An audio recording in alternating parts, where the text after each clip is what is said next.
I recently learned that more than 40% of adult patients in acute care hospital beds are age 65 or older. Well, for many people, being admitted to the hospital is a new and very overwhelming experience. Amy O'Rourke with the Cameron Group has joined us to share some practical tips for managing an elder's care in the hospital.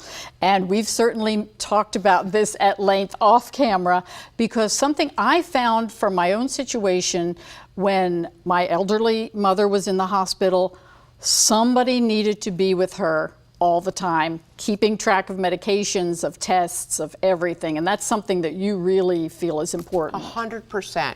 Somebody, and this is going to be hard to hear for some people, but I would never have an aging person in my life be in the hospital without someone there 24/7. Hospitals are dangerous places for an older person.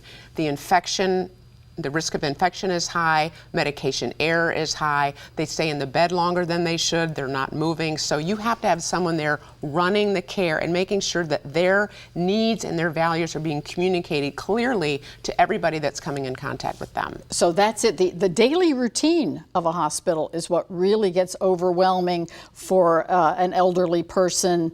And especially, you know, what does the caregiver, the person there, really need to be aware of? Well, I love what you said earlier. You had a notebook and you took notes. Yeah, I thought that was great. You take notes with everything that's happening, because in truth, there isn't a hospital daily routine. You want to pay attention to what physicians have seen your aging person. Have they been seen by a cardiologist? Have they been seen by an oncologist? Have they been seen by the psychiatrist? Because if you want to have them discharged, all the physicians that have seen them must approve their discharge out. So if you've had 7 doctors see you, you have to have 7 doctors discharge you.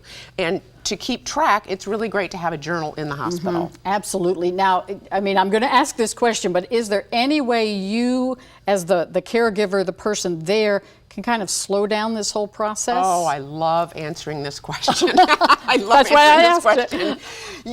You absolutely, bar none, must slow everything down. I had a woman who was 98 and they wanted to do surgery on her, and she took 2.5 days to make that decision. And I had such respect for her, but she did not know what to do. She called her chaplain, she called her friend, she called me to process what the right thing was. And I would say, absolutely, tell everybody, I'm going to take time to deliberate this decision.